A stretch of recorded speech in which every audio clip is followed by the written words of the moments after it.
Hello guys, welcome back to our channel. तो आज हमारा वन शॉट सीरीज़ का तीसरा लेक्चर है। आज हम लोग डिस्कस करेंगे सॉल्यूशन। अब देखो, सॉल्यूशन जनरली क्या होता है। जैसे मान लो हमारे पास एक डब्बा है, उसमें हम लोगों ने क्या किया, एक ब्लू कलर का अपना घर वाला पानी, नॉर्मली पानी डाल दिया। अब इसमें हम लोगों ने क्या किया, गटर वाला काला पानी मिला दिया। अब देखो, जब ये दोनों मिले तो ये दोनों ने क्या दिया, एक मिक्सचर दिया, बराबर है। अब इसी मिक्सचर को हम लोग क्या बोलेंगे, सॉल्यूशन बोलेंगे। क्या बोलेंगे, सॉल्यूशन। अब अगर मैं सॉल्यूशन की बात करूँ तो सॉल्यूशन जनरली क्या होता है, अगर मैं एक बाइनरी सॉल्यूशन की बात करूँ, क्योंकि यहाँ पे मैंने देखो दो लोगों से, दो चीज़ से मिल करके बनाया है, लाइक एक ब्लू कलर का पानी और एक ब्लैक कलर का पानी, बराबर है। तो अगर हम लोग बात करें तो ये एक बाइनरी सॉल्यूशन है, क्योंकि ये दो कंपोनेंट से बना है। कितने कंपोनेंट से बना है, टू कंपोनेंट, बराबर है। अब ये दो कंपोनेंट सॉल्यूशन में अगर हम लोग बात करें तो एक कंपोनेंट हम लोग जनरली इसको डिफाइन करते हैं सॉल्यूट। क्या डिफाइन करते हैं, सॉल्यूट। और दूसरा वाला जो होता है उसको हम लोग बोलते हैं सॉल्वेंट। क्या होता है, सॉल्वेंट। अब अगर हम लोग बात करें सॉल्यूट और सॉल्वेंट क्या होता है, तो देखो जनरली ऐसा बोला जाता है कि भाई सॉल्यूट वो होता है जो कम अमाउंट में प्रेजेंट हो। किस में प्रेजेंट हो, कम अमाउंट में प्रेजेंट हो। और दूसरा वाला जो होता है सॉल्वेंट, वो क्या होता है, ज़्यादा अमाउंट में होता है, ज़्यादा अमाउंट में। जैसे अगर फॉर एग्जांपल अगर मैं बात करूँ तो हम लोग एक शुगर सॉल्यूशन बनाते हैं। कौन सॉल्यूशन बनाते हैं, शुगर का सॉल्यूशन। अब अगर शुगर सॉल्यूशन की बात करेंगे हम लोग तो ये दो चीज़ से मिलकर बनेगा। कितने चीज़ से, दो, एक शुगर, दूसरा प्लस वाटर। अब देखो, जो हम लोग शरबत बनाते हैं, क्या बनाते हैं, शरबत। जनरली शुगर सॉल्यूशन हम लोग क्यों बनाते हैं, शरबत बनाने के लिए या चाशनी बनाने के लिए। तो अगर मैं शरबत की बात करूँ तो शरबत में शुगर क्या होता है, कम अमाउंट में होता है, और पानी जो होता है वो ज़्यादा अमाउंट में होता है, बराबर है। शुगर बस इसलिए डालते हैं ताकि उसमें अंदर क्या आ जाए, मिठास आ जाए, बराबर है। तो ये कम अमाउंट में है। कौन से अमाउंट में है, कम अमाउंट में। तो इसी को हम लोग क्या बोलेंगे, सॉल्यूट। क्या बोलेंगे, सॉल्यूट। और वाटर हमारा यहाँ पे क्या हो जाएगा, सॉल्वेंट, बराबर है। सॉरी। तो अब देखो, जब हम लोग एक सॉल्यूशन बनाते हैं तो उसमें ना सॉल्यूशन कितना कंसनट्रेटेड है, क्या है, कितना कंसनट्रेटेड है। अब उसको डिफाइन करने के लिए कंसनट्रेटेड यहाँ पे मतलब सॉल्यूट की अमाउंट कितनी प्रेजेंट है, उसको लेकर के हम लोग दो टर्म डिफाइन करते हैं, एक कंसनट्रेटेड सॉल्यूशन और एक डाइल्यूट सॉल्यूशन। कौन सा सॉल्यूशन, एक हमारा होता है कंसनट्रेटेड सॉल्यूशन और एक हमारा होता है डाइल्यूट सॉल्यूशन। अब देखो, डाइल्यूट सॉल्यूशन में क्या होता है, वैसे तो सॉल्यूशन के अंदर सॉल्यूट के अमाउंट क्या होते हैं, कम होते हैं। लेकिन जैसे कि मैंने अभी बात किया कि भाई हम लोग को शरबत बनाना है। क्या बनाना है, शरबत। अब मान लो शरबत में कभी कभी हम लोग क्या करते हैं, शुगर जितना डालना होता है परफेक्ट अमाउंट में डालते हैं। जैसे मान लो कि रिक्वायर्ड अमाउंट हम लोगों ने शुगर डाला, कितना रिक्वायर्ड अमाउंट, तो शरबत क्या होगा, ठीक ठाक मीठा होगा, उससे ज़्यादा तो होगा नहीं, या हो सकता है थोड़ा सा ज़्यादा मीठा हो जाए। लेकिन एक बार ऐसा भी हो सकता है हम लोगों ने क्या किया, रिक्वायर अमाउंट से हम लोगों ने क्या किया, कम शरबत डाला, बराबर है, कम, रिक्वायर अमाउंट से कम। तो यहाँ पे क्या होगा, शरबत जो होगा वो क्या बोलते हैं, लाइक इसमें मिठास की कमी होगी, बराबर है, मिठास कम होगा। तो अब जब कभी भी हम लोग बात करें तो यहाँ पे सॉल्वेंट में सॉल्यूट का अमाउंट कम तो था, लेकिन इसमें क्या हो गया, और ज़्यादा कम हो गया। और क्या हो गया, ज़्यादा कम हो गया। और इसी ज़्यादा कम जब हो जाए कोई भी एक सॉल्यूशन में, सॉल्यूट के अमाउंट बहुत ज़्यादा कम हो जाए, तो उसको हम लोग बोलते हैं डाइल्यूट सॉल्यूशन। कौन सॉल्यूशन, डाइल्यूट सॉल्यूशन बोलते हैं। और सेम ऐसी अगर मैं बात करूँ कंसनट्रेटेड सॉल्यूशन की, तो रिक्वायर्ड अमाउंट जितना है उतना अगर हम लोगों ने डाल दिया तो इसको हम लोग बोलते हैं कंसनट्रेटेड सॉल्यूशन। कौन सॉल्यूशन, कंसनट्रेटेड सॉल्यूशन। तो इसी को ही आगे हम लोग पढ़ते हैं। तो यहाँ पे हम लोग कुछ कॉन्सेंट्रेशन टर्म डिफाइन करेंगे। क्या डिफाइन करेंगे, कॉन्सेंट्रेशन टर्म। तो कॉन्सेंट्रेशन सब टर्म सबसे पहले अगर हम लोग बात करें तो हम लोग ऑलरेडी ये पढ़ चुके हैं, कहाँ पे, मोल कंसेप्ट में। लेकिन यहाँ पे एक क्विक फटाफट रिवीजन कर लेते हैं। तो कंसंट्रेशन टर्म में सबसे पहले हम लोग बात करते हैं परसेंटेज फ्रैक्शन में, या परसेंटेज टर्म में बात कर लेते हैं, ठीक है। तो परसेंटेज टर्म में बात करूँ तो सबसे पहले हमारे पास क्या आता है, percent by mass, percent by mass. अब अगर मैं बात करूँ तो यहाँ पे इसको हम लोग जनरली डिफाइन ऐसे करते हैं कि भाई mass of solute dissolve in solvent to make 100 gram of solution, बराबर। देखो परसेंट बाय मास, तो इसकी वजह से सारी की सारी जो हमारी वैल्यूज़ होगी वो ग्राम में, वेट में ही होगी। तो इसका mathematical expression percentage by mass equal to mass of solute, या फिर मास ऑफ ए बोल देते हैं, क्योंकि हम लोग यहाँ पे ए का डिफाइन कर लेते हैं, मान लेते हैं mass of A divide by mass of A plus mass of B, mass of B into 100। ये ऐसे हम लोग निकाल सकते हैं परसेंटेज बाय मास। सेम ऐसी अगर मैं बात करूँ तो इसकी अगर हम लोग यूनिट देखें तो ऊपर वाले की भी ग्राम होगी, मतलब मास of A divide bye solution की भी क्या होगी, ग्राम ही होगी। तो ये क्या हो जाता है, यूनिट लेस हो जाता है। ध्यान रखना, एक बार क्वेश्चन पूछा गया है यहाँ से। सेम ऐसे ही दूसरा होता है हमारे पास percentage by volume. Percentage by volume, इसको भी हम लोग कैसे डिफाइन करेंगे कि भाई एक पर्टिकुलर अमाउंट में या एक पर्टिकुलर ml में सॉल्यूट डिजॉल्व हुआ सॉल्वेंट में to make 100 ml of solution. तो यहाँ पे क्या हो जाएगा, volume of A divide by volume of A plus volume of B into 100। तो ये हमारा क्या आ गया, परसेंटेज बाय वॉल्यूम। ऐसे ही हम लोग का क्या होता है, परसेंटेज मास बाय वॉल्यूम होता है। इसमें क्या होता है, मास ऑफ ए या मास ऑफ बी, जिसका भी हम लोग को निकालना है। मैं ए के टर्म में सारी बात कर रहा हूँ, ऊपर भी मैंने लिखा नहीं है, तो ए के टर्म में सारी बात है। तो mass of A divide by volume of A plus volume of B into 100, ऐसे हम लोग इसको डिफाइन कर सकते हैं। ध्यान रखना इसको, ठीक है। लेकिन ध्यान रखना कि mass, percentage by mass and percentage by volume जो होता है वो क्या होता है, यूनिटलेस होता है। क्या होता है, यूनिटलेस। लेकिन अगर वही बात करूँ मैं यहाँ पे percentage by mass by volume, तो इसकी यूनिट होती है, यूनिट इसकी ध्यान रखना, अक्सर बच्चे यहाँ पे कंफ्यूज हो जाते हैं। तो वो क्या है, ग्राम पर ml, क्योंकि भाई मास बाय वॉल्यूम है तो इसकी यूनिट क्या हो जाएगी, ग्राम पर ml। अब देखो इसी से ही ना एक टर्म और निकाल लेते हैं हम लोग कि भाई मास फ्रैक्शन, या इसी में ही हम लोग इसी को बोल देंगे हम लोग वॉल्यूम फ्रैक्शन, ठीक है। ऐसे ही मास फ्रैक्शन भी हम लोग डिफाइन कर सकते हैं और वॉल्यूम फ्रैक्शन भी डिफाइन कर सकते हैं। मास फ्रैक्शन, वॉल्यूम फ्रैक्शन कैसे डिफाइन करेंगे, देखो मैं एक बता देता हूँ, क्योंकि परसेंटेज वाले में क्या होता है, 100 से मल्टीप्लाई करना होता है और फ्रैक्शन में 100 से मल्टीप्लाई नहीं करना होता है। तो मास फ्रैक्शन ऑफ ए, तो मास फ्रैक्शन ऑफ ए क्या हो जाएगा, mass of A divide by mass of A plus mass of B. अब देखो परसेंटेज बाय मास में क्या होता था, 100 से मल्टीप्लाई करना होता था, तो यहाँ पे क्या आ जाता था, परसेंट। लेकिन अगर मैं 100 से मल्टीप्लाई नहीं करूँगा तो इसको हम लोग क्या बोलेंगे कि भाई ये एक फ्रैक्शन में रहेगा। किस में रहेगा, फ्रैक्शन में। सेम ऐसे ही आप वॉल्यूम फ्रैक्शन भी डिफाइन कर सकते हो, ठीक है। अब इसके बाद फ्रैक्शन की ही बात हो रही है, तो हमारा अगला टॉपिक जो है, अगली कंसंट्रेशन टर्म है वो क्या है, मोल फ्रैक्शन। क्या है, मोल फ्रैक्शन। अब देखो जैसे कि ऊपर हमारा मास फ्रैक्शन है, क्या बोलता है कि mass of A divide by mass of A plus mass of B. अब मान लेते हैं कि मैं एक बाइनरी सोल्यूशन कंसीडर करता हूँ। क्या कंसीडर करता हूँ, बाइनरी सोल्यूशन। अब देखो जैसे कि हम लोग भाई एग्जाम्पल लिए थे कि अपन लोगों ने दो चीज़ मिलाई, एक क्या बोलते हैं, सफ़ा पानी मतलब घर वाला पानी, और दूसरा गटर वाला पानी। कौन सा वाला पानी, गटर वाला।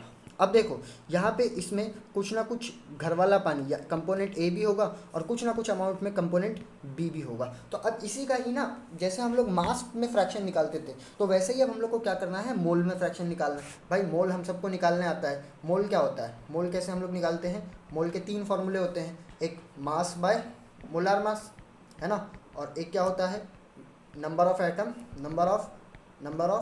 Atom divide by Avogadro number, और तीसरा वाला हमारे पास क्या होता है, वो ये दोनों ध्यान रखना, ये दोनों जो होता है यूनिवर्सल फार्मूला होता है, कभी भी कहीं भी लगा दो, ठीक है। लेकिन तीसरा वाला जो होता है उसको मैं रेडी से लिख देता हूँ। तो मोल वो क्या होगा, volume of gas divide by 22.4। अब देखो यहाँ पे वॉल्यूम ऑफ गैस तो मैंने लिख दिया, लेकिन इसको अप्लाई करने के लिए 2 कंडीशंस है। कितनी कंडीशंस है, 2। पहली कंडीशन क्या होती है कि भाई गैस होना चाहिए। क्या होना चाहिए, गैस। दूसरी कंडीशन क्या होती है कि STP होना चाहिए। कंडीशन STP मतलब स्टैंडर्ड टेम्परेचर एंड प्रेशर होना चाहिए, तब तुम अप्लाई कर सकते हो, वरना अप्लाई नहीं कर सकते, ठीक है। तो देखो मोल ऐसे निकाल लेंगे। अब देखो मान लो हमारे पास 2 कंपोनेंट थे ए और बी, तो इसका हम लोगों ने मोल निकाला, तो ए का मोल क्या हो जाएगा, Na, बी का मोल क्या हो जाएगा, Nb। अब देखो फ्रैक्शन लेना है तो सिंपली जैसे मान लेते हैं हम XA मतलब ए का फ्रैक्शन लेते हैं, तो XA is equals two moles of A divide by mole total moles Na plus Nb, तो ये हमारा XA हो जाएगा। अब देखो सेम ऐसी XB भी डिफाइन कर सकते हैं, XB equal to NB upon Na plus NB। तो वहीं से अगर रिलेशन निकालोगे तो यहाँ से रिलेशन आएगा XA plus XB equal to 1 for binary solution. हमेशा नहीं होगा ये। अगर 3 कंपोनेंट से मिलकर सॉल्यूशन बना तो XA + XB + XC = 1 होगा। लेकिन 2 कंपोनेंट के लिए हम लोग डिफाइन कर रहे हैं, क्योंकि जनरली हम लोग 2 कंपोनेंट का सॉल्यूशन लेके चलते हैं, तो इसके लिए XA + XB = 1। लेकिन यहाँ लिख ही देता हूँ वरना बाद में कन्फ्यूजन ना जाओ। For binary solution, for binary solution, ठीक है। अब देखो, अब यहाँ पे दूसरी कंसंट्रेशन टर्म आती है, वो क्या आती है? सबसे पहले आती है मोलैरिटी। चलो मोलैरिटी से पहले हम लोग स्ट्रेंथ पढ़ लेते हैं किसी भी सॉल्यूशन की। तो भाई स्ट्रेंथ की अगर मैं बात करूँ तो स्ट्रेंथ कैसे डिफाइन करेंगे? Mass of solute dissolve in 1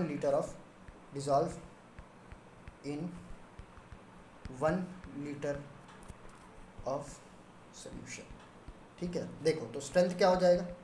strength equal to mass of solute divide by volume of solution, है ना। तो ये हो गया, लेकिन ये लीटर में है, ठीक है। यहाँ पे 100,000 ml, सॉरी 1 लीटर 1000 ml, ठीक। अब देखो, अब इसी के बाद हम लोग मोलैरिटी डिफाइन करते हैं। क्या डिफाइन करते हैं? मोलैरिटी। तो मोलैरिटी इक्वल टू, या मोलैरिटी का फॉर्मूला, डेफिनेशन नहीं लिखूंगा क्योंकि लास्ट क्लास में मतलब मोल कंसेप्ट में हम लोग लिखे हैं, वहाँ पे आप जाके देख सकते हैं, लेक्चर नंबर 2 इस सीरीज़ का। देखिए अब यहाँ पे अगर हम लोग बात करें तो मोलैरिटी क्या होती है? Moles of solute divide by volume of solution in litre. अब इसी को ही अगर हम लोग ml में लिखे तो moles divide by volume into 1000। तो अब ये किस में आ जाएगा? ml में। अब देखो यहीं से ही क्या होता है, हम लोग एक रिलेशन निकाल सकते हैं। किसका? Molarity and strength of solution का। मोलैरिटी एंड स्ट्रेंथ का ये क्या है? रिलेशन। मोलैरिटी एंड स्ट्रेंथ का रिलेशन। तो अगर हम लोग यहाँ पे देखें तो मोलैरिटी एंड स्ट्रेंथ का रिलेशन कैसे आएगा? देखो मोलैरिटी का फॉर्मूला क्या है? Moles divide by volume. तो मोल्स को मैं कैसे लिख सकता हूँ? Moles equal to mass upon molecular mass divide by volume into 1000, बराबर यही है। अब देखो मास divide by molar mass, v ऊपर आ जाएगा मल्टीप्लाई में v इंटू 1000।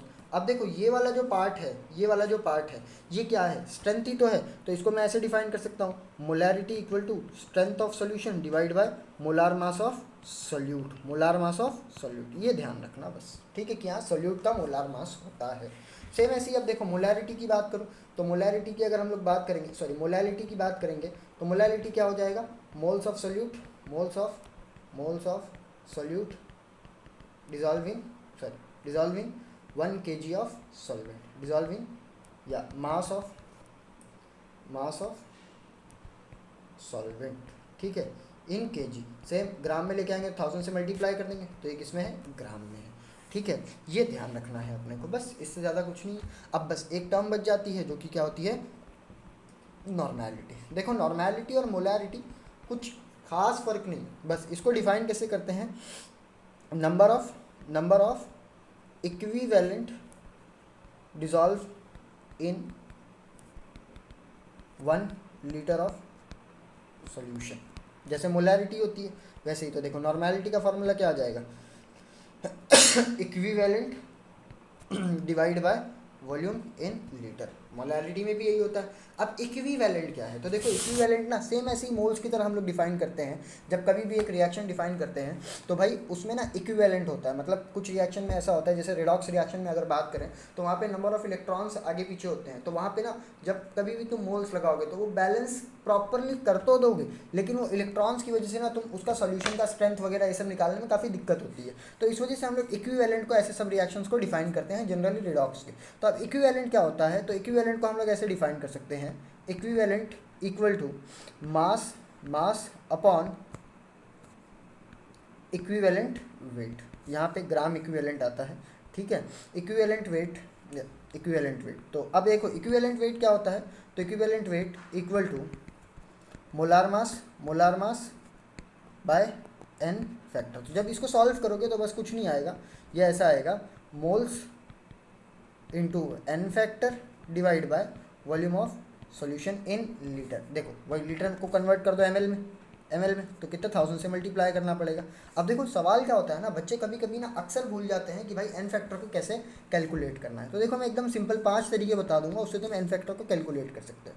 सबसे पहले एसिड के लिए, किसके लिए बात करते हैं, एसिड के लिए, ठीक है। फिर किसके लिए बात करेंगे, बेस के लिए, फिर किसके लिए, बेस, फिर इसके बाद कैटायन के लिए, कैटायन, फिर इसके बाद एनायन, और उसके बाद लास्ट वाला जो होगा हमारा वो सॉल्ट के लिए होगा। किसके लिए होगा, सॉल्ट। तो देखो एकदम ईजी है। देखो एसिड के लिए कैसे डिफाइन करेंगे कि भाई नंबर ऑफ, जितने नंबर ऑफ H प्लस होंगे उसके बराबर। सेम ऐसे ही बेस के लिए नंबर ऑफ OH माइनस के बराबर। अब कैटायन के लिए किसके कितने नंबर के बराबर होगा, जितना उसके ऊपर चार्ज होगा। किसके बराबर, चार्ज, चार्ज ऑन कैटायन, मतलब पॉजिटिव चार्ज जितना होगा उतना।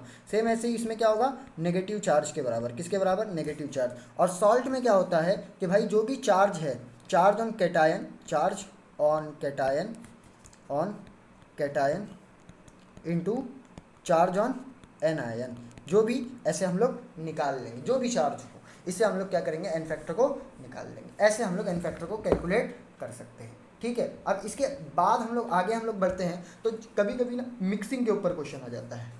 जैसे मोलैरिटी की बात करें तो लास्ट क्लास में मिक्सिंग मैंने बताया था कि भाई कंसंट्रेशन टर्म्स जो होते हैं वो इंटेंसिव प्रॉपर्टी होती है, एडिटिव नेचर नहीं होती है। तो मिक्सिंग सॉरी, मिक्सिंग का जब क्वेश्चन आएगा तो देखो मोलैरिटी में हम लोग मिक्सिंग के लिए कैसे डिफाइन किए थे, molarity equal to M1V1 into into बोल रहा हूँ, M1V1 plus M2V2 divide by V mixture.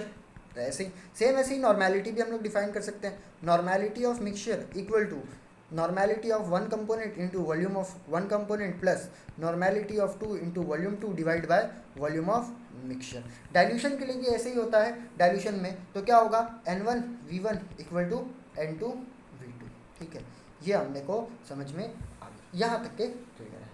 अब देखो यहाँ से ही अगर मैं आगे बढ़ूँ, यहाँ से ही अगर हम लोग आगे बढ़े तो भाई एक बात हम लोग को समझ में आती है, एक सवाल कभी कभी आ जाता है, एक सवाल कभी कभी आ जाता है, वो आ जाता है पार्ट्स पर मिलियन और पार्ट्स पर बिलियन से। वो कुछ नहीं होता भाई, वो फ्रैक्शन टर्म्स ही होती है। क्या होती है, फ्रैक्शन टर्म्स। उसमें बताता है कि भाई कि इतना अमाउंट इतने में, कितने बिलियन में इतना अमाउंट पाया जाएगा। क्योंकि देखो जैसे सॉल्ट वाटर की अगर बात करें तो उसकी कंसंट्रेशन क्या होती है, बहुत कम होती है। तो वो मिलियंस में बात करता है कि इतना मिलियन निकालेंगे तो उसमें कितना वेट सॉल्ट का मिलेगा, ऐसा बिलियंस में बात होगी। तो उसी को ही हम लोग डिफाइन करते हैं। तो जनरली देखो ppm, पार्ट्स पर मिलियन को अगर हम लोग डिफाइन करेंगे तो कुछ नहीं होता। जैसे ए के लिए डिफाइन कर रहे हैं, किसके लिए डिफाइन कर रहे हैं, ppm ऑफ ए। तो weight mass of A divide by mass of solution into 10 to the power 6, क्योंकि ppm मिलियन का मतलब 10 टू द पावर 6 होता है। सेम ऐसे ही ppb की बात करेंगे तो क्या होगा, weight of A divide by weight of solution into 10 to the power 9, क्योंकि बिलियन 10 टू द पावर 9 होता है। बस अब देखो इसके आगे हम लोग बढ़े तो अब हमारा एक्चुअल सॉल्यूशन स्टार्ट होगा, क्योंकि ये सारे कंसंट्रेशन टर्म्स ये सारी ऑलरेडी हम लोग को पता है। अब देखो अगर मैं बात करूँ इसके आगे, अगर हम लोग बढ़े, इसके आगे हम लोग बात करें तो सबसे पहले कंसंट्रेशन में आएगी सॉल्युबिलिटी। क्या आएगी, सॉल्युबिलिटी। अब सॉल्युबिलिटी क्या होती है, देखो जैसे कि हम लोग ने बोला कि भाई मान लो हमारे पास क्या है, दो कंपोनेंट है, एक के अंदर एक को डिसॉल्व करा रहे हैं। जैसे मान लेते हैं शुगर है और वाटर है, तो शुगर को क्या कर रहे हो, पानी के अंदर डिसॉल्व करा रहे हो, तो यही क्या हो गई, सॉल्युबिलिटी हो गई। क्या हो गई, सॉल्युबिलिटी। तो सॉल्युबिलिटी को अगर मैं डिफाइन करूँ तो कैसे डिफाइन कर सकते हैं, moles of solute dissolve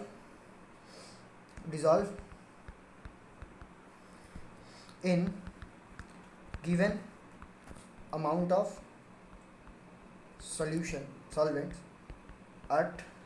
solvent at given temperature. अच्छा यहाँ पे ध्यान रखना, ये मैंने बहुत काम की चीज़ लिखी, एट गिवन टेम्परेचर बढ़ाओगे सॉल्युबिलिटी चेंज हो जाएगी। अब कैसे, वो आगे बताएंगे, ठीक है। तो अब देखो ये क्या होता है, सॉल्यूशन होता है। कैसे, जैसे मान लो भाई सिंपल सी बात है, यहाँ पे वापस से पानी ले लिया अपन, इसमें क्या किया हम लोगों ने, शुगर डिज़ोल्व करा दिया। क्या डिज़ोल्व करा दिया, शुगर।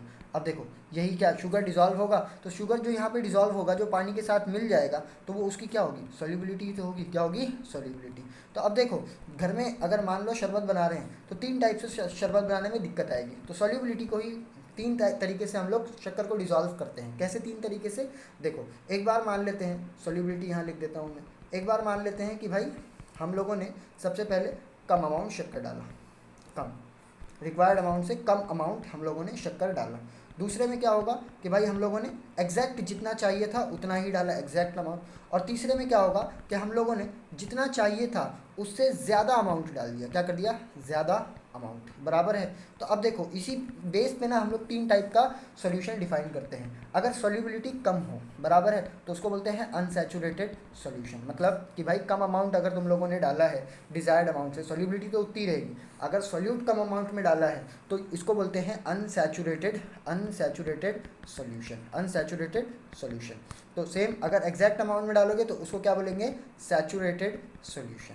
क्या बोलेंगे? Saturated solution. और अगर ज़्यादा अमाउंट में डालोगे तो उसको बोलेंगे सुपर सैचुरेटेड सॉल्यूशन। अब देखो अमाउंट यहाँ पे बस मोल्स की बात करेंगे कि भाई रिक्वायर अमाउंट से यहाँ पे क्या होना चाहिए? रिक्वायर्ड मोल से कम होना चाहिए। यहाँ पे रिक्वायर्ड मोल जितना ही होना चाहिए और यहाँ पे रिक्वायर्ड मोल से ज़्यादा होना चाहिए। बस इससे ज़्यादा तो कुछ भी नहीं है।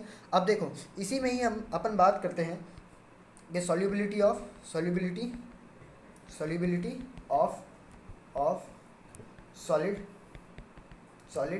In liquid. अब देखो solubility of solid in liquid, जैसे कि ऊपर वाला एग्जांपल हम लोगों ने डिस्कस किया था। अब इसी के ही बेस पे बात करें ना तो हम लोग को यहाँ पे फैक्टर्स समझने हैं कि कौन कौन से फैक्टर्स जो हैं जो solubility of solid in liquid को डिपेंड करते हैं कि भाई इस फैक्टर पे क्या होगा, इस फैक्टर पे क्या होगा। तो सबसे पहला फैक्टर अगर बात करूँ मैं तो यहाँ पे होता है अपने पास, वो क्या होता है? नेचर ऑफ सॉल्वेंट या नेचर ऑफ सॉल्यूट। पहले सॉल्वेंट की बात कर लेते हैं, उसके बाद सॉल्यूट की बात करेंगे। तो देखो चाहे सॉल्वेंट हो या सॉल्यूट हो, नेचर अगर बात हो गई ना तो बस यहाँ पे बात एक चीज़ याद रखनी है, वो याद रखनी है लाइक डिज़ोल्व लाइक का मतलब क्या होता है? अगर मैं चाहे सॉल्वेंट को डिफाइन करूँ, किसको डिफाइन करूँ? सॉल्वेंट को, या सॉल्यूट को डिफाइन करूँ, दोनों को एक साथ ही बात कर लेते हैं। तो देखो ये दोनों में क्या होता है?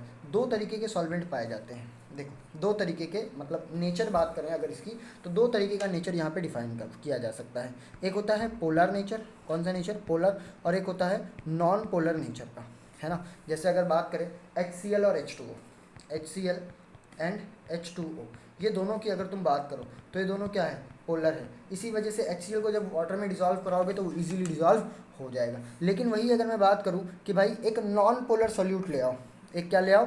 नॉन पोलर सॉल्यूट ले आओ, नॉन पोलर, ठीक है, नॉन पोलर लाइक CCl4 को ले आते हैं। अब ये क्या होता है? Non polar. इसको H2O में डिज़ोल्व कराओ, ये डिज़ोल्व नहीं होगा। तो वही कंसेप्ट यहाँ पे लगता है, जो पोलर होते हैं वो पोलर के अंदर डिज़ोल्व हो जाते हैं और जो नॉन पोलर होते हैं वो नॉन पोलर के अंदर डिज़ोल्व होते हैं। बस सिंपल सी ही बात है, इससे ज़्यादा कुछ भी नहीं। अब बस यहाँ पे ये ध्यान रखना है कि एग्जामिनर कभी ऐसा पूछ लिया कि आयनिक मतलब ऐसे एटम्स जिनके अंदर या ऐसे मॉलिक्यूल्स जिनके अंदर आयनिक बॉन्ड होगा, कौन सा बॉन्ड होगा? Ionic bond. वो किस में पोलर होंगे, सॉरी वो किस में सोल्यूबल होंगे या किस में डिसॉल्व होंगे? तो ध्यान रखना भाई पोलर मॉलिक्यूल्स वही होते हैं जो आयनिक बॉन्ड बनाते हैं।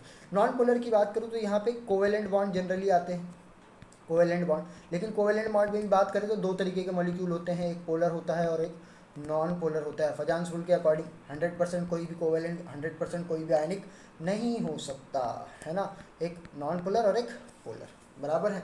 तो इस तरीके से हम लोग यहाँ पे डिफाइन कर सकते हैं। कोवेलेंट भी होगा तो उसके अंदर डाइपोल मोमेंट देख लो, नेट डाइपोल मोमेंट देखने के बाद आप उस पर कमेंट कर सकते हैं, ठीक है। अब देखो नेक्स्ट अगर बात करें सेकेंड फैक्टर, तो सेकेंड फैक्टर अपने पास क्या है? और वो है टेम्परेचर। क्या है? टेम्परेचर। अब देखो सॉलिड की अगर मैं बात करूँ, किसकी बात करूँ? सॉलिड की। तो यहाँ पे जनरली 2 टाइप का, जब कभी भी आप सॉल्यूशन को हीट करोगे, तो 2 तरीके का प्रोसेस होता है। किस तरीके का प्रोसेस होता है? 2 तरीके का। थर्मोडायनेमिक पढ़ाऊंगा तब बताऊंगा कैसे वो 2 तरीके का होता है। एक होता है एंडोथर्मिक प्रोसेस। कौन सा प्रोसेस? एक प्रोसेस होता है एंडोथर्मिक प्रोसेस। इसमें क्या होती है? हीट गेन होती है, मतलब हीट एब्जॉर्ब होती है ना। हीट क्या होती है? एब्जॉर्ब होती है। और एक होता है एक्सोथर्मिक प्रोसेस। कौन सा प्रोसेस?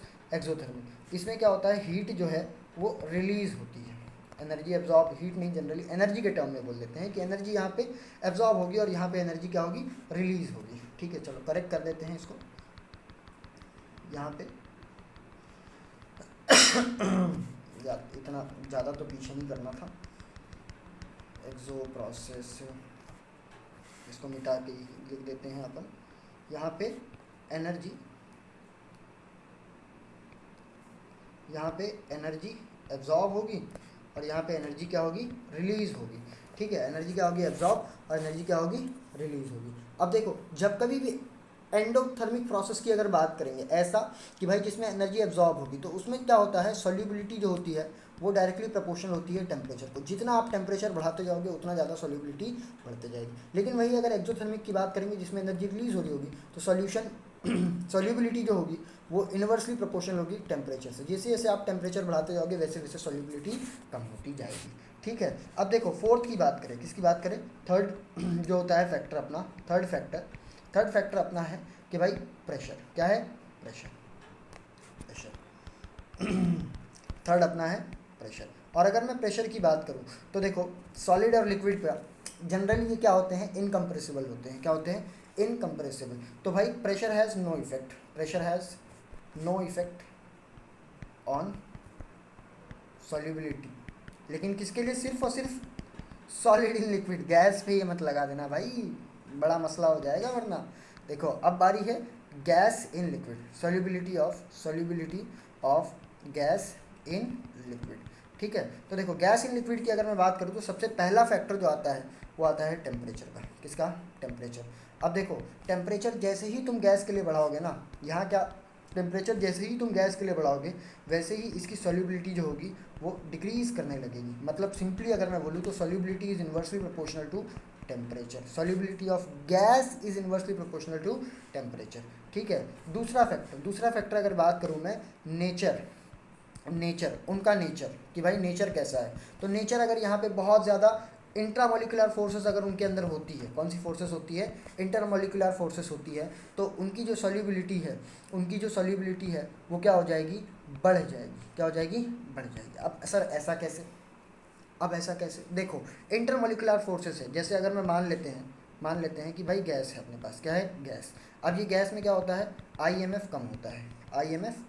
कम होता है, इंटरमोलिकुलर फोर्सेस क्या होती है, कम। लेकिन अगर इंटरमोलिकुलर फोर्सेस बढ़ जाए तो ये क्या हो जाएगी, लिक्विफिकेशन पे आ जाएगा। किस पे आ जाएगा, लिक्विफिकेशन। और अगर ये लिक्विफिकेशन पे आ जाएगा तो ये धीरे धीरे क्या करेगा, लिक्विड के अंदर डिजॉल्व तो हो रहा है, क्या हो रहा है, डिजॉल्व हो रहा है। तो ऐसे गैसेस जिनके अंदर इंटरमोलिकुलर फोर्सेस हाई होती है उनकी सॉल्युबिलिटी क्या होती है, बढ़ती है।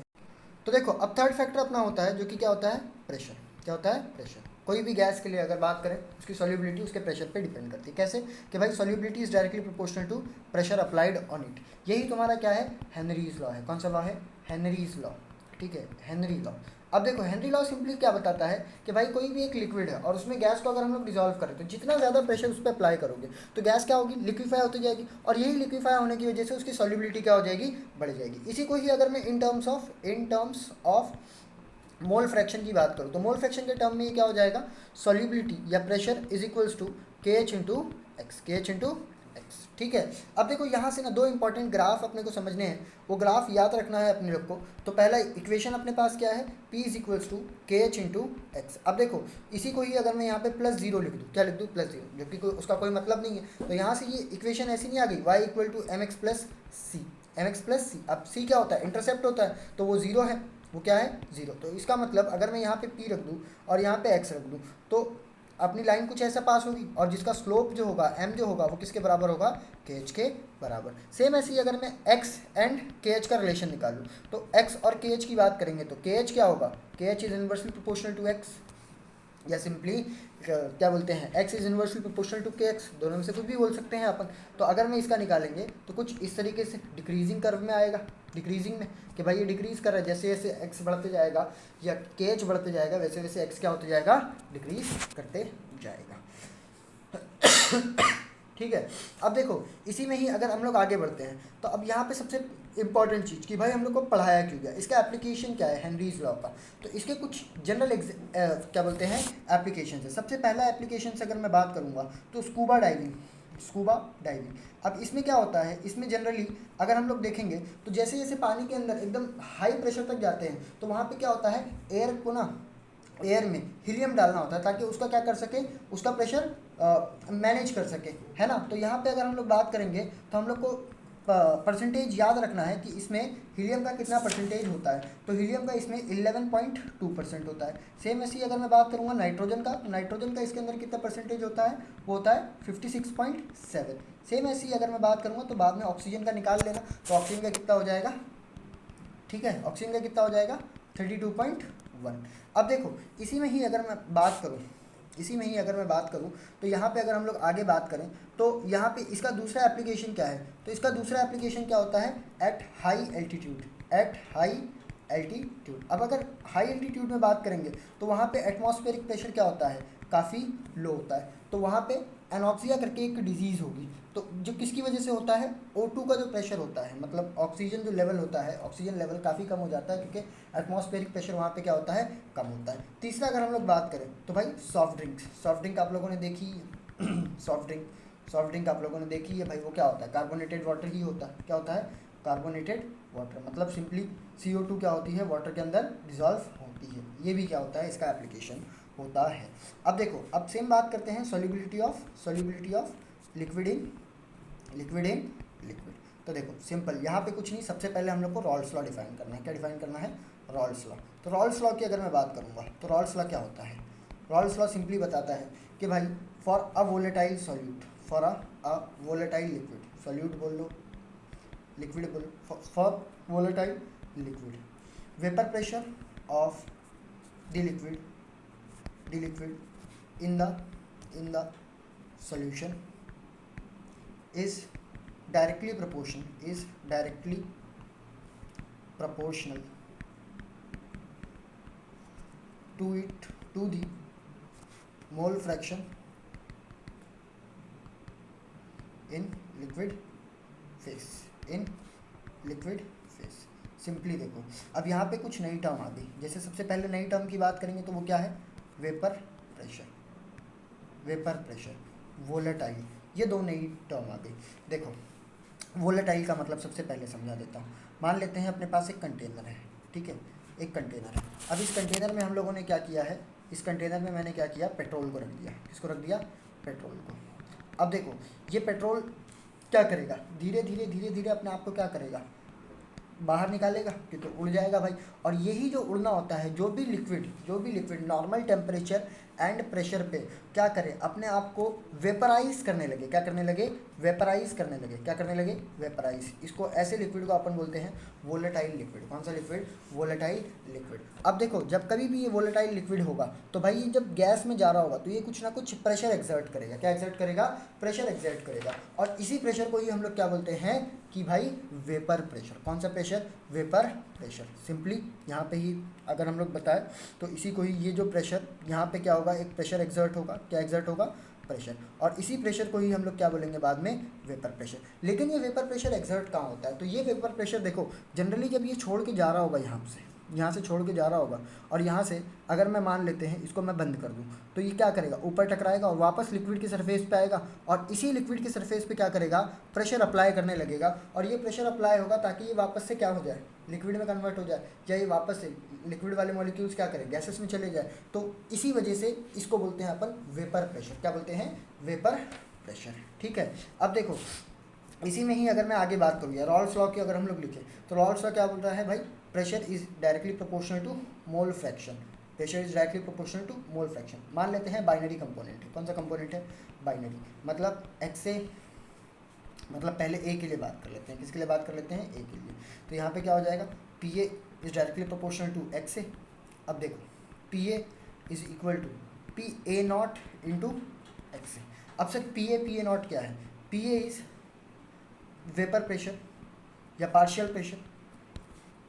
Pressure of A in solution.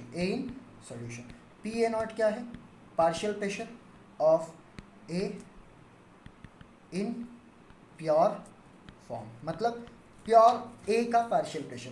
Same ऐसे ही अगर मैं बी को डिफाइन करूँ, फॉर बी की बात करें तो बी के लिए डिफाइन करेंगे तो यहाँ पे क्या आ जाएगा, P B is directly proportional to X B. और यहाँ से क्या आ जाएगा अपने पास भाई, P B equal to P B nought into X B. अब देखो डाल्टन्स लॉ के अकॉर्डिंग अगर हम लोग बात करें, टोटल प्रेशर अगर अपने को निकालना है तो पी टी इक्वल टू क्या हो जाएगा, P A plus P B. और यहीं से ही अगर हम लोग डिफाइन करें तो P total equal to P A not into X A plus P B nought into X B. ये सिंपल हम लोग निकाल सकते हैं। अब देखो हमने को पता है क्या कि भाई X A plus X B equal to 1 होता है। यहाँ पे से 3 चीज़ अपन लेके चलेंगे। कितनी चीज़? 3 चीज़। एक सबसे पहला कि भाई अगर मान लो एक्स ए 1 है, क्या है एक्स ए 1, तो एक्स बी ऑटोमेटिकली 0 हो जाएगा क्योंकि एक्स ए एक्स बी 1 है। X A plus X B equal to 1 है। तो इसका मतलब यहाँ पे जो पी टोटल होगा वो पूरा का पूरा क्या होगा? पी ए की वजह से होगा। किसकी वजह से होगा? पी ए की वजह से। और पी ए भी नहीं, यहाँ पे मैं सिंपली बोल सकता हूँ पी ए नॉट की वजह से। किसकी वजह से? P A not. क्यों? क्योंकि पी ए क्या है? P A not into X A, और एक्स ए तो 1 है, सिंपल। तो सेम ऐसे ही दूसरी बात करें यहाँ पे, तो एक्स ए अगर यहाँ पे 0 हो जाए तो एक्स भी ऑटोमेटिकली 1 हो जाएगा। तो इसका मतलब पी टोटल जो है पूरा का पूरा किसकी वजह से है? पी बी नॉट की वजह से है। और दूसरा अब अपने यहाँ पे चेंज करते हैं ताकि डेरिवेशन को सिंप्लीफाई और कर सके। तो एक्स ए को सिंपली मैं लिख सकता हूँ 1 minus X B, 1 minus X B. तो ऊपर सब्सटीट्यूट कर दो, तो पी टोटल यहाँ से अगर सॉल्व करोगे तो क्या हो जाएगा? P A nought 1 minus X B plus P B nought into X B. तो अगर तुम इसको सिंप्लीफाई करोगे बाद में तो कुछ ऐसी इक्वेशन दिखेगी, P A nought plus X B into P B nought minus P A nought. ऐसा इक्वेशन अपने को मिलेगा। ठीक है, ये तुम्हारा इक्वेशन है रॉल्स लॉ का। किसका? रॉल्स लॉ का। अब देखो रॉल्स लॉ से ही अपने यहाँ पे क्या करते हैं भाई, एक ग्राफ डिराइव बनाते हैं। देखो ग्राफ अगर मैं बनाऊँ तो मान लेते हैं, पहले स्ट्रेट लाइन खींच जा भाई, खींच जा। नहीं खींच रही है, चलो भाई कोई बात नहीं, स्केल यूज कर लेते हैं।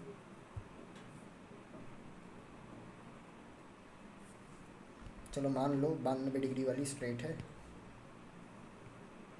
ये हो गया अपने पास। ठीक है, अब देखो मान लेते हैं ये साइड पूरा का पूरा एक्स ए का है, मतलब इस तरफ क्या हो जाएगा? एक्स बी जो होगा, एक्स बी मतलब बी का कंपोनेंट 0 है, और इस तरफ पूरा का पूरा बी का कंपोनेंट है। एक्स ए का कंपोनेंट क्या है? 0। तो इसका मतलब इस टाइम पे जो प्रेशर एग्जर्ट हो रहा होगा वो पूरा का पूरा बी का होगा, पी बी नॉट। और यहाँ पे मान लेते हैं पूरा का पूरा जो होगा पी ए नॉट। अब सर पी ए नॉट कम पी ए बी नॉट ज़्यादा, वो चलता है, कोई दिक्कत नहीं, तुम पी ए को ज़्यादा ले लो, कोई मसले की बात नहीं है। तो देखो धीरे धीरे जैसे जैसे अगर बात करें, जैसे जैसे बात करें एक्स यहाँ से यहाँ जा रहे हैं तो एक्स भी बढ़ रहा है, तो इसका मतलब पी ए का जो पार्शियल प्रेशर है वो क्या हो रहा होगा? कम हो रहा होगा।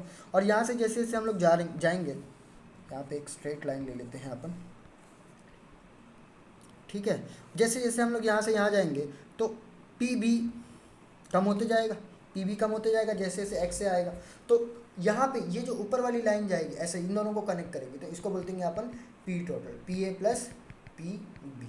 यहाँ पे प्योर था, लेकिन अगर बीच में देखेंगे तो वो मिक्सचर वाला है, तो मिक्सचर वाले में अपन यहाँ पे क्या डिफाइन कर देंगे कि भाई ये पी बी है और ये क्या है? पी ए है। अब देखो सेम ऐसे ही वेपर फेस में भी बात कर लेते हैं। किसमें बात कर लेते हैं? वेपर फेस में। किसमें? Vapour face. तो वेपर फेस में अगर मैं सिंपली डिफाइन करूँ तो जो पार्शियल प्रेशर होता है, क्या होता है? Partial pressure is equals to the mole fraction in vapour phase into P total के बराबर होता है। तो पार्शियल प्रेशर क्या है? पी ए नॉट, मतलब पार्शियल प्रेशर ऑफ ए की बात करेंगे तो P A not into X A है, और वही mole fraction in vapour phase Y A into P T. तो अगर वाई ए की बात करेंगे तो क्या आ जाएगा? P A not into X A upon P T. Simply Y A आ गया। अब Y A plus Y B, क्योंकि फ्रैक्शन तो सेम ही होगा ना, Y A plus Y B equal to 1, वहाँ से वाई बी अपन निकाल लेंगे। अब देखो जब कभी भी रॉल्स लॉ अगर बात करेंगे तो रॉल्स लॉ के ही बेस पे हम लोग सॉल्यूशन को, मतलब सॉल्यूशन के आगे बात करेंगे तो सॉल्यूशन को अपन 2 टाइप में डिफाइन करते हैं। कितने टाइप में डिफाइन करते हैं? 2 टाइप में। एक सबसे पहला ऐसा सॉल्यूशन जो रॉल्स लॉ को ओबे करे, तो ऐसे को बोलते हैं अपन आइडियल सॉल्यूशन। कौन सॉल्यूशन? Ideal solution. एक ऐसा जो रॉल्स लॉ को ओबे ना करे, तो इसको क्या बोलते हैं? Non ideal solution. Non ideal solution. ठीक है, अब देखो ideal solution non ideal solution की बात करेंगे तो जैसे कि मैंने बता दिया, ये क्या करता है? रॉल्स लॉ को ओबे करता है। ठीक है, ओबे रॉल्स लॉ। और ये क्या करता है? डू नॉट या नॉट ओबे रॉल्स लॉ। ठीक है, सिंपल। अब देखो पहले आइडियल की बात कर लेते हैं, नॉन आइडियल की आराम से हो जाएगी। अब देखो सबसे पहले जब कभी भी सॉल्यूशन बनता है तो ध्यान रखना, चाहे वो आइडियल हो नॉन आइडियल हो कोई सा भी हो, उसके लिए क्या होगी? डेल्टा जी मिक्सिंग की क्या होनी चाहिए, लेस देन 0 होनी चाहिए, ताकि स्पॉन्टेनिटी क्रिएट हो सके। और डेल्टा एस मिक्सचर जो होगा वो ग्रेटर देन 0 होना चाहिए, ताकि स्पॉन्टेनियसली ये सारा काम हो जाए। ठीक है, अब देखो जब कभी भी अगर हम लोग बात करेंगे आइडियल सॉल्यूशन के लिए, किसके लिए, आइडियल सॉल्यूशन के लिए, तो यहाँ पे क्या होता है कि भाई इंट्रामोलिकुलर फोर्सेस की अगर बात करूँ, इंट्रामोलिकुलर फोर्सेस, तो चाहे वो ए के बीच में हम लोग बात करें या बी के बीच में बात करें, तो वो इक्विवेलेंट होता है सॉल्यूशन के, मतलब ए बी के इंटरमोलिकुलर फोर्सेस के। ठीक है, तो इसी की वजह से जब ये लगभग सेम ही होगा, तो इसका मतलब यहाँ पे जो एनर्जी चेंज, क्योंकि भाई देखो इंटरैक्शन इंट्रामोलिकुलर फोर्सेस तो चेंज हुई नहीं है, और वो सिंपली डायरेक्टली एनर्जी और वॉल्यूम पे डिपेंड करेगी। तो अगर ये चेंज नहीं हुआ है तो वॉल्यूम ऑफ मिक्सिंग क्या हो जाएगी, 0 आ जाएगी। क्या आ जाएगी, 0।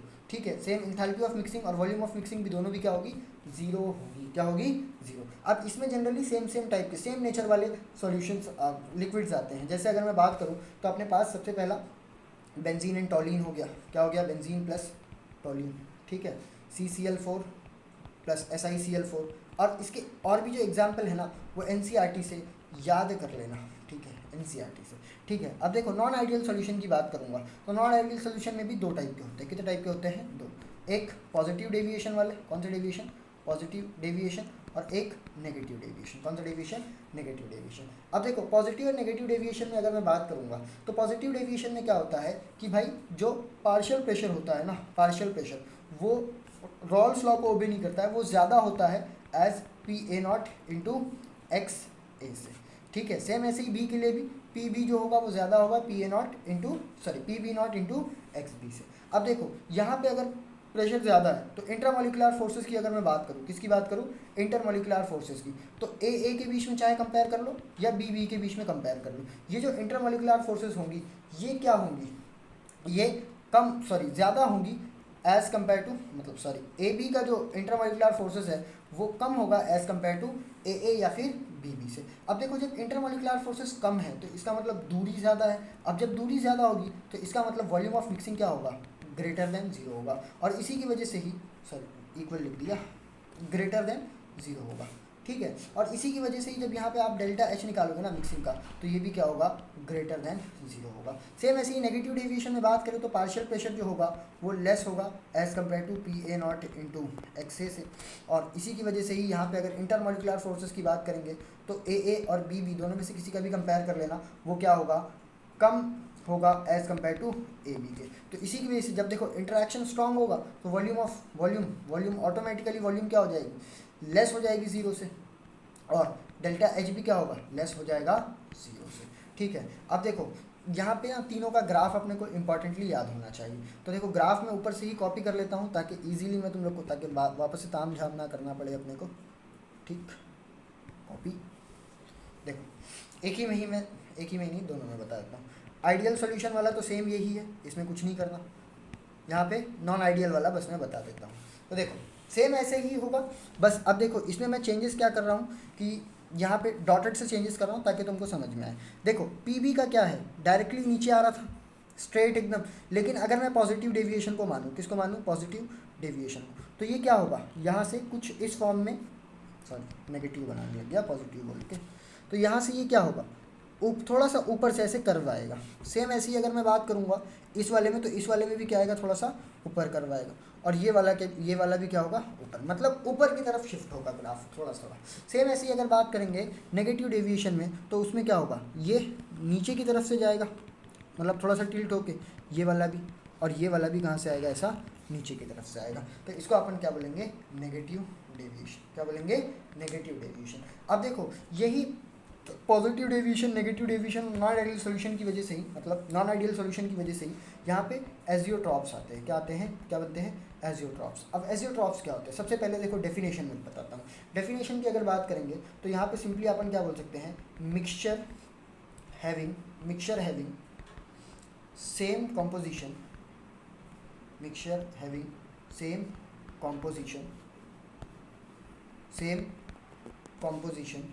in liquid and vapor phase, mixture having same component in, ये important है, ठीक है, in liquid and vapor phase, and have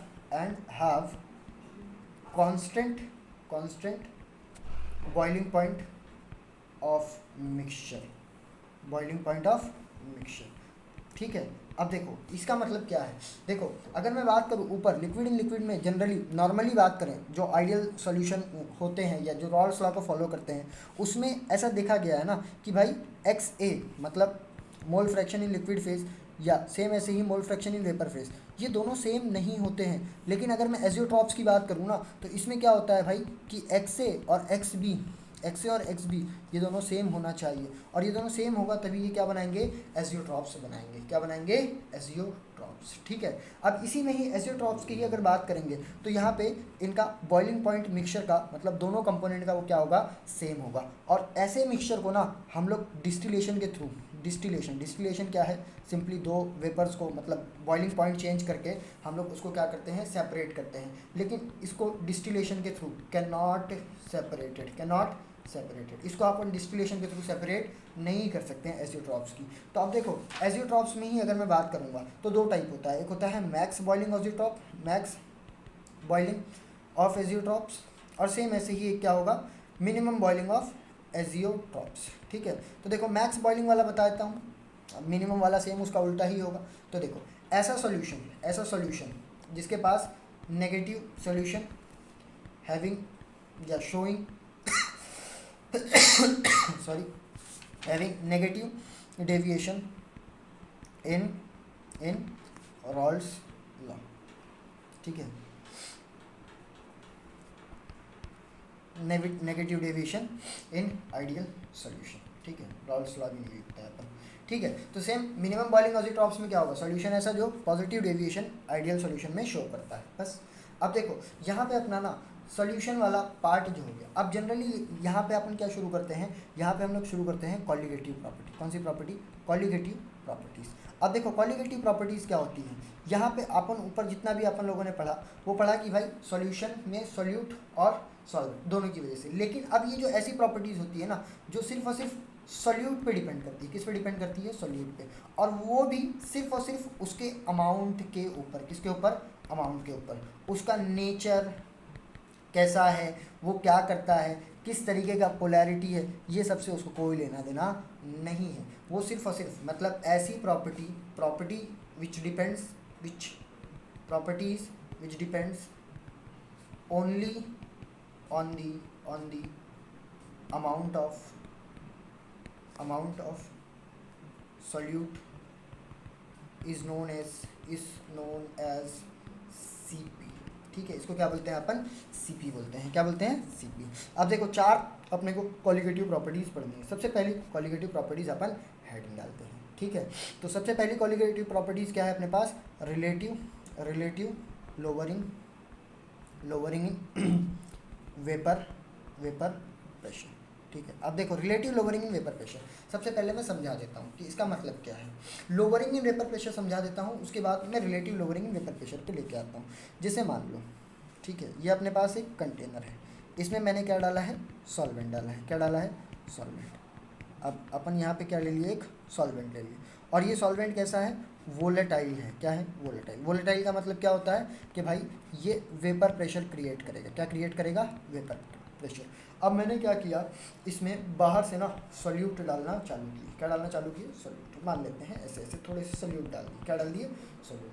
अब एग्जाम्पल सिर्फ समझने के लिए मान लो कि अपन ने यहाँ पे 5 सॉल्यूट लिए। कितने सॉल्यूट लिए, 5 सॉल्यूट। समझने के लिए ऐसा कुछ भी इमेजिन मतलब करके समझो, कंसेप्ट मत बनाओ। ठीक है, समझो मतलब कंसेप्ट बना लो, कंसेप्ट बना लो, लेकिन कहीं ऐसा जाके किसी को इंटरव्यू वगैरह में नहीं बोल देना। ठीक है, देखो और मान लेते हैं यहाँ पे अपने पास 100 सॉल्वेंट है। इनिशियली 100 सॉल्वेंट मॉलिक्यूल क्या कर रहे होंगे, वेपर प्रेशर लगा रहे होंगे, है ना, वेपर प्रेशर लगा रहे होंगे, तो 100 का लग रहा है। लेकिन अब मैंने क्या किया, यहाँ पे 5 नॉन वोलेटाइल सॉल्यूट डाल दिए। कौन से सॉल्यूट डाल दिए, नॉन वोलेटाइल। अब देखो नॉन वोलेटाइल का मतलब क्या होगा कि ये वेपर प्रेशर नहीं क्रिएट कर रहे हैं, अभी वेपर प्रेशर क्रिएट नहीं कर रहे हैं। तो इसका मतलब कि भाई यहाँ पे 5 सॉल्यूट और 5 और 5 सॉल्वेंट मिलेंगे और ये क्या कर लेंगे, सॉल्यूशन बना लेंगे। क्या कर लेंगे, सॉल्यूशन। अब ये जो सॉल्यूशन होगा, ये सॉल्यूशन की अगर मैं बात करूँगा तो ये सॉल्यूशन क्या होगा ये सॉल्यूशन कैसा हो जाएगा, नॉन वोलेटाइल हो जाएगा। क्यों, क्योंकि एक कंपोनेंट तो नॉन वोलेटाइल है, एक बढ़ना चाह रहा होगा, एक नहीं, तो दोनों रुक जाएंगे वहीं पे। अब देखो 100 में से 5 तो चले गए, कितने बचे, 95। तो पहले कितने लोग वेपर प्रेशर क्रिएट कर रहे थे, मतलब वेपर में कन्वर्ट हो रहे थे, जिसकी वजह से प्रेशर लग रहा था 100। अब कितने हैं, 95। तो इसी में ही, इसी को ही अपन क्या बोले, लोअरिंग हुई या नहीं, लोअरिंग ही हुई या नहीं वेपर प्रेशर में हुई, तो इसी को बोलते हैं लोअरिंग इन वेपर प्रेशर। और relative lowering in vapour pressure क्या होता है कि भाई उसी में ही आप प्योर वेपर प्रेशर ऑफ ए से उसका रेशियो ले लो, क्या ले लो, रेशियो।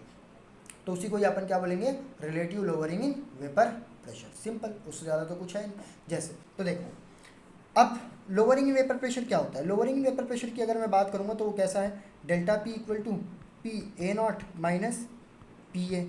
अब देखो P A not into P A क्यों लिखा अपन लोगों ने, P A nought minus P A क्यों लिखा।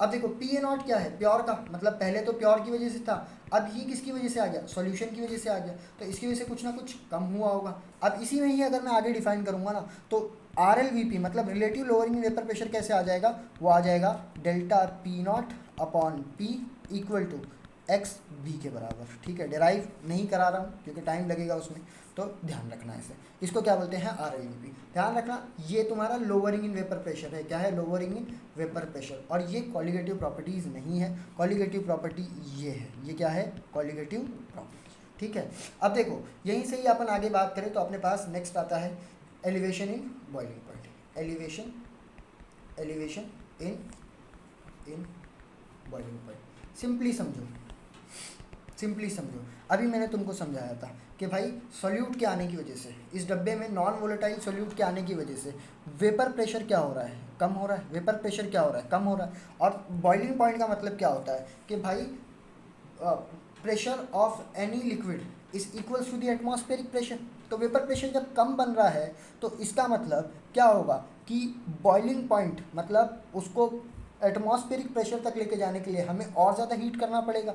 अब जब और ज़्यादा हीट करना पड़ेगा, टेम्परेचर देना पड़ेगा, तो इसका मतलब बॉइलिंग पॉइंट बढ़ा या नहीं बढ़ा, बढ़ा। तो इसी को ही बोलते हैं अपन एलिवेशन इन बॉइलिंग पॉइंट, जो सिंपली अपन डिफाइन करते हैं delta T B equal to, delta T B equal to T B minus T B nought, T B minus T B nought. Same ये सॉल्यूशन के लिए, किसके लिए, सॉल्यूशन के लिए, और ये किसके लिए है, प्योर के लिए। ठीक है, अब देखो यहाँ से ना अपने को एक रिलेशन भी याद रखना है कि डेल्टा टी बी जो होता है डायरेक्टली प्रोपोर्शनल होता है मोलालिटी के।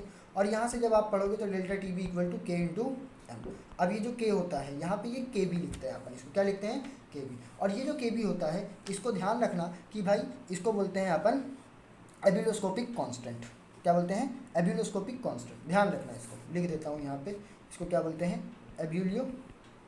एब्यूलोस्कोपिक स्कोपिक कांस्टेंट। ठीक है, एक बार पूछा गया था ये क्वेश्चन कि इस कांस्टेंट का नाम क्या है। ठीक है, एब्यूलोस्कोपिक कांस्टेंट। अब आओ इसी को ही ग्राफ से समझते हैं जो मैं अभी तुमको बता रहा था। देखो मान लेते हैं कि ये अपने पास क्या है, टेम्परेचर है इस एक्सिस पे, और इस एक्सिस पे क्या है अपने पास, वेपर प्रेशर। ये अपने पास सॉल्यूट है, क्या है, सॉल्यूट, सॉरी सॉल्वेंट है, ये क्या है, सॉल्वेंट। और ये क्या है अपने पास, सॉल्यूशन है। अब देखो जैसे जैसे ये इसको अपन हीट करेंगे तो ये क्या करेगा, धीरे धीरे धीरे धीरे अपने आप को किस में कन्वर्ट कर लेगा, और ये जो पॉइंट है ये अपने पास एटमॉस्फेरिक प्रेशर वाला, मतलब एटमॉस्फेरिक प्रेशर के बराबर यहाँ पे हो जाएगा। सेम ऐसे ये भी क्या करेगा, अपने आप को लेके जाएगा। तो अगर आप देख सको तो यहाँ पे क्या है, इस पॉइंट पे ये जल्दी पहुँच गया, तो इसका बॉइलिंग पॉइंट ये टी बी हो जाएगा, टी बी नॉट। और ये इसको अगर देखोगे तो टी बी यहाँ पे टी बी नॉट, मतलब बॉइलिंग पॉइंट इसका बाद में आया। सेम इसी तरीके से अब देखो यहाँ पे ना कभी कभी एग्जामिनर तुमको डेल्टा के बी, सॉरी के बी दे देगा, डेल्टा टी बी दे देगा, और तुमको पूछ लेगा कि भाई तुम बताओ कि तुम्हारे पास डेल्टा एच वेपराइजेशन मतलब इंथैल्पी ऑफ वेपराइजेशन क्या है। तो सिंपली उसके लिए बस याद रखना फॉर्मूला है K B equal to R delta T B का square into M upon 1000 delta H into vaporisation. ठीक है, ये अपने को याद रखना है, ये अपने को क्या करना है, सिंपली याद रखना है, क्योंकि एग्जामिनर एक दो बार इससे यहाँ से क्वेश्चन पूछ चुका है। ठीक है, यहाँ डेल्टा टी बी का स्क्वायर है, एक करेक्शन कर लो यहाँ पे, क्या है, K B is equals to R T B का square into capital M into 1000 delta H vaporisation where M is molar mass. ठीक है, अब देखो यहाँ से ही आगे अगर अपन आगे बढ़े तो इसका मतलब क्या आता है, डिप्रेशन इन फ्रीजिंग पॉइंट। अब देखो फ्रीजिंग पॉइंट में अगर अपन बात करेंगे यहाँ पे, तो यहाँ पे क्या होता है कि भाई मतलब सेम ऐसे ही सॉल्यूशन में मान लेता हूँ। तो मान लेते हैं पहले नॉर्मली यहाँ पे ऐसे थे, तो अगर मैं इसको फ्रीज़ करना चाहूँ, क्या करना चाहूँ, फ्रीज़ करना चाहूँ, तो ए थोड़ा सा दूर है, तो ये ए क्या करेंगे, पास आ जाएंगे और ये क्या हो जाएगा, जल्दी फ्रीज़ हो जाएगा। क्या हो जाएगा, फ्रीज़। लेकिन अगर मैं बात करूँ, अब मैंने इसमें क्या डाल दिया, नॉन वोलेटाइल सॉल्यूट डाल दिया, तो ये ए के मॉलिक्यूल्स थे। अब इसमें क्या होगा, कहीं ना कहीं बी बीच में आ जाएगा। अभी जो बी बीच में आ गया है, तो अब जब इसको मैं फ्रीज़ करना चाहूँगा, ए को पास लाना चाहूँगा, तो क्या ये फ्रीज़ इजीली हो जाएंगे? नहीं, पहले मुझे क्या करना पड़ेगा, इसको थोड़ा सा एडजस्ट करना पड़ेगा, इसको थोड़ा सा हटाना पड़ेगा। तो फ्रीज तो ये होंगे, लेकिन हमको टेम्परेचर और क्या करना पड़ेगा, लोअर लाना पड़ेगा और टेम्परेचर कम करना पड़ेगा। तो इसी को ही अपन क्या बोलते हैं, डिप्रेशन इन फ्रीजिंग पॉइंट। क्या बोलते हैं, डिप्रेशन इन फ्रीजिंग पॉइंट। इसी को ही ग्राफ से अगर अपन देखेंगे तो भाई सेम ऊपर वाला ही ग्राफ मैं वापस से कॉपी कर लेता हूँ, वेपर प्रेशर कर्व जिसको अपन बोलते हैं। ठीक है देखो ये सेम ऐसे ही है वेपर प्रेशर कर्व। अब देखो, नहीं यार इसको इससे नहीं डिफाइन करते हैं, अपन बना ही लेते हैं नया। देखो क्या होगा, यहाँ पे अपने पास क्या है, वेपर प्रेशर, और यहाँ पे अपने पास क्या है, टेम्परेचर। अब देखो ये अपने पास क्या था, सॉल्वेंट प्योर, और ये क्या है अपने पास, सॉल्यूशन।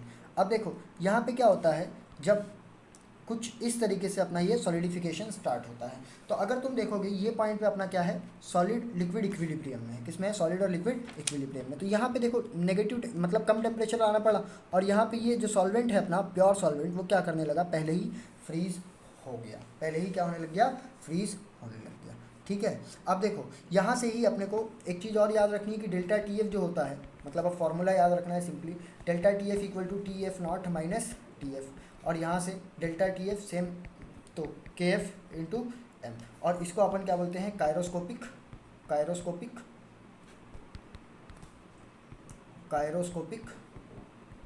कांस्टेंट। ठीक है, कायरोस्कोपिक कांस्टेंट। अब देखो यहाँ से ही अगर हम लोग बात करें तो के एफ जो होता है वो R T F square into M upon 1000 delta H fusion के बराबर होता है। अगर ये अपने को पूछ ले तो अपने को ऐसे निकालना है यहाँ पे। अब देखो ध्यान रखो, अब लास्ट वाला अपना आता है जो कि आता है ऑस्मोटिक प्रेशर। क्या आता है, फोर्थ ऑस्मोटिक प्रेशर। अब देखो ऑस्मोटिक प्रेशर समझने से पहले मैं तुम लोग को थोड़ा सा ऑस्मोसिस बताता हूँ। क्या बताता हूँ, ऑस्मोसिस। अब मान लो अपने पास यहाँ पे क्या है, एक कंटेनर है, चलो मैं तुम लोग को ऑस्मोसिस ही बता देता हूँ। अब देखो ये क्या है, SPM मान लेते हैं, ये क्या है, एक कंटेनर है, इसमें मैंने यहाँ पे क्या लगा दिया, SPM लगा दिया। क्या लगा दिया, SPM। अब यहाँ पे अपने पास दो सॉल्यूशन है। क्या है, दो सॉल्यूशन है। इसको मैं बोल देता हूँ कि भाई इसमें क्या है, कंसनट्रेटेड सॉल्यूशन। कौन सा सॉल्यूशन है, कंसनट्रेटेड सॉल्यूशन। और ये कौन सा है, डाइल्यूट सॉल्यूशन। कौन सा है, डाइल्यूट सॉल्यूशन। अब देखो कंसनट्रेटेड डाइल्यूट सॉल्यूशन में मतलब क्या होता है कि जब कभी भी डाइल्यूट सॉल्यूशन होगा तो इसका मतलब यहाँ पे सॉल्यूट के कंपोनेंट कम होंगे, लेकिन यहीं पे ही अगर मैं बात करूँ तो इसमें सॉल्यूट के कंपोनेंट क्या होंगे, ज़्यादा होंगे। क्या होंगे, ज़्यादा होंगे। ठीक है, ये हो गया। अब देखो यहाँ पे ये SPM क्या करेगा, ये SPM लेफ़्ट टू राइट मतलब डाइल्यूट सॉल्यूशन से क्या करेगा, सॉल्वेंट को यहाँ से पास करने देगा, और इसी फेनोमेना को ही हम लोग क्या बोलते हैं, ऑस्मोसिस बोलते हैं। क्या बोलते हैं, ऑस्मोसिस। तो अगर मैं ऑस्मोसिस को सिंपली डिफाइन करूँ तो मैं ऐसा बोल सकता हूँ, the flow of solvent through SPM मतलब सेमी परमेबल मेम्ब्रेन। तो इसको अपन क्या बोलते हैं, ऑस्मोसिस बोलते हैं। क्या बोलते हैं, ऑस्मोसिस। अब देखो ध्यान रखना, एग्जामिनर कभी कभी डायरेक्शन भी पूछ लेता है कि डायरेक्शन फ्लो का क्या होगा। तो देखो डायरेक्शन फ्लो की अगर मैं बात करूँ तो सिंपली सबसे पहले मैंने यहाँ पे तो बता ही दिया, कंसनट्रेटेड और डाइल्यूट सॉल्यूशन में कंसनट्रेटेड डाइल्यूट सोल्यूशन में बात करेंगे, डाइल्यूट सोल्यूशन में बात करेंगे तो ये डाइल्यूट से कहाँ जाएगा, कंसनट्रेटेड की तरफ जाएगा, ठीक है। लेकिन अगर मैं वही बात करूँ, अगर मैं कंसनट्रेशन टर्म सॉल्वेंट की बात करूँ, तो अगर अपने पास हाई कंसनट्रेशन टर्म है किसका, सॉल्वेंट का, हाई कंसनट्रेशन ऑफ सॉल्वेंट है, ये सॉल्वेंट के टर्म में है, तो ये हाई कंसनट्रेशन से क्या करेगा, लो कंसनट्रेशन की तरफ जाएगा, किसकी, सॉल्वेंट की, सिर्फ सॉल्वेंट की बात कर रहा हूँ, ठीक है। अब इसी में ही अगर अपन बात कर लेंगे तो प्योर सॉल्वेंट, मान लेते हैं कि एक साइड मैंने प्योर सॉल्वेंट ले लिया, क्या ले लिया, प्योर सॉल्वेंट, और दूसरे साइड क्या ले लिया, सॉल्यूशन ले लिया, क्या ले लिया, सॉल्यूशन। तो इसका मतलब यहाँ भी क्या है, प्योर सॉल्वेंट में सॉल्वेंट की क्वांटिटी ज़्यादा है तो ये उस तरफ जाएगा, तो जहाँ कहीं भी सॉल्वेंट की क्वांटिटी ज़्यादा होगी तो वो वहाँ से क्या करेगा, सॉल्यूशन की तरफ जाएगा, ठीक है। अब देखो, अब ऑस्मोटिक प्रेशर क्या होता है, ऑस्मोटिक प्रेशर, ऑस्मोटिक प्रेशर क्या होता है, मिनिमम प्रेशर, ऐसा प्रेशर, ऐसा pressure, minimum pressure, pressure require to stop osmosis, osmosis, इसको अपन क्या बोलते हैं, ऑस्मोटिक प्रेशर बोलते हैं। तो ऑस्मोटिक प्रेशर जो होता है, सिंपली इसको आइडियल गैस इक्वेशन जैसे PV इक्वल टू NRT से लिखते हो, तो वैसे ही इसको भी तुम डिफाइन कर सकते हो, पाई इक्वल टू VNRT। पाई क्या है यहाँ पे, ऑस्मोटिक प्रेशर, बाकी सारे टर्म्स तो तुम लोग जानते ही हो, तो pi is equals to N/V/RT, तो इसको हम लोग क्या बोल सकते हैं, कॉन्सेंट्रेशन इंटू RT। यहाँ से ही एक बात और समझ लो, मतलब वैसे तो समझना वहीं से ही था, बट मैं शॉर्टकट लिया ताकि फॉर्मूला याद करने में आसानी हो। पाई जो होता है वो डायरेक्टली प्रोपोर्शनल, मतलब ऑस्मोटिक प्रेशर जो होता है डायरेक्टली प्रोपोर्शनल होता है टेम्परेचर के, और डायरेक्टली प्रोपोर्शनल होता है कॉन्सेंट्रेशन के। इसको मर्ज करोगे तो ये इक्वेशन बन जाएगी, इसको मर्ज करेंगे तो ये क्या बन जाएगी, इक्वेशन बन जाएगी, ठीक है। अब देखो, यहाँ से ही अगर हम लोग आगे बढ़े तो अब अपने को एक चीज़ और याद रखनी है, वो क्या होती है, रिवर्स ऑस्मोसिस। क्या होती है, रिवर्स ऑस्मोसिस। अब देखो, रिवर्स ऑस्मोसिस क्या होता है, जनरली अगर हम लोग बात करें, जनरली अगर अपन बात करें तो ऑस्मोसिस क्या है कि फ्लो ऑफ सॉल्वेंट, और ऑस्मोटिक प्रेशर क्या है, ऐसा कि इतना प्रेशर जो क्या करे, ऑस्मोसिस के फिनोमेना को रोक सके। तो रिवर्स ऑस्मोसिस क्या होता है, जब कभी भी हम लोग ऑस्मोसिस से ज़्यादा क्या करेंगे, ऑस्मोसिस से ज़्यादा प्रेशर अप्लाई करेंगे, ताकि क्या हो सके कि भाई फ्लो जो हो सके ना वो रिवर्स हो सके, क्या हो सके, रिवर्स। सिंपली अगर मैं डिफाइन करूँ तो ऐसा बोल सकते हैं, the flow of solvent in opposite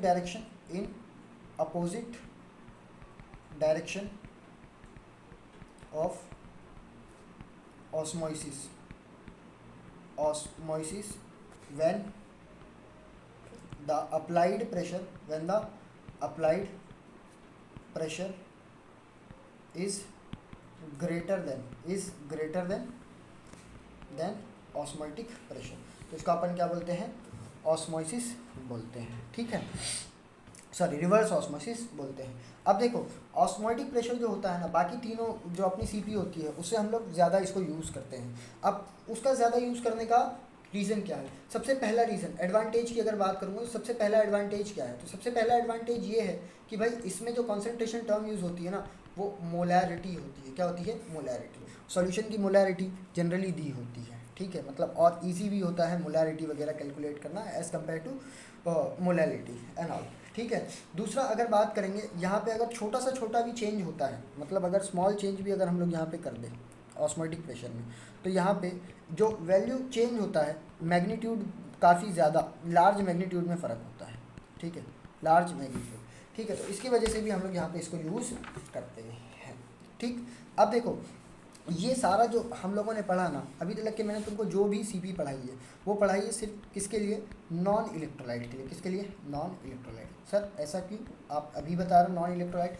देखो, मैंने तुमको कहीं भी ऐसा नहीं बताया है कि भाई एक जैसे NaCl ले लो, उसको क्या करो, पानी में डिज़ोल्व करो H2O में, तो NaCl क्या करेगा, Na+ में टूटेगा और Cl- में टूटेगा, ऐसा तो बात ही नहीं हुई है।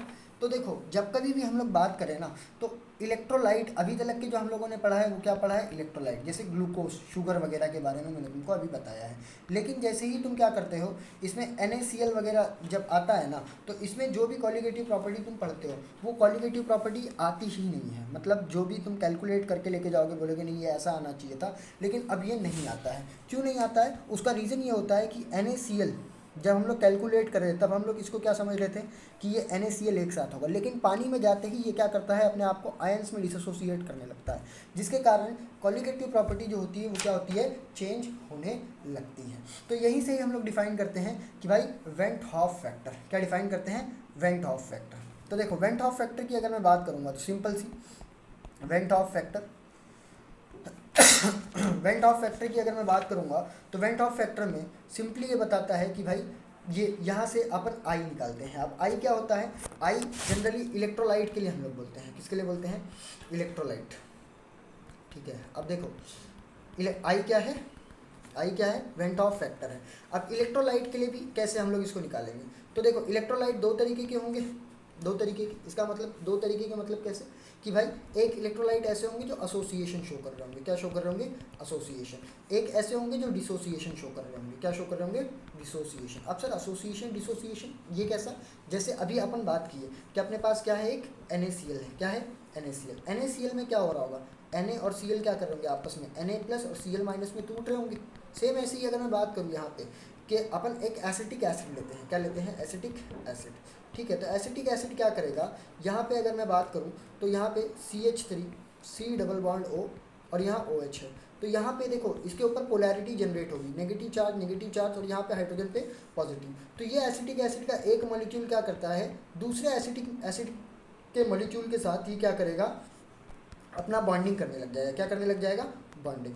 और इसी बॉन्डिंग को ही अपन क्या बोलते हैं, इंट्रामोलिकुलर मतलब सॉरी इंटरमोलिकुलर हाइड्रोजन बॉन्डिंग। और इसी बॉन्डिंग की वजह से ये क्या करेगा, एक डायमर बना लेगा। तो इसको अपन क्या बोलते हैं, एसोसिएशन बोलते हैं, क्या बोलते हैं, एसोसिएशन। अब देखो जब कभी भी एसोसिएशन और डिसोसिएशन की बात आएगी, तो जब कभी भी एसोसिएशन होगा, क्या होगा, एसोसिएशन, तो आई की वैल्यू लेस देन 1 होगी, आई की वैल्यू क्या होगी, लेस देन, आई की वैल्यू जो होगी वो लेस देन 1 होगी, मतलब वेंट ऑफ फैक्टर एसोसिएशन के लिए। सेम डिसोसिएशन के लिए बात करें तो आई की वैल्यू जो होगी वो ग्रेटर देन 1 होगी, क्या होगी, greater than 1।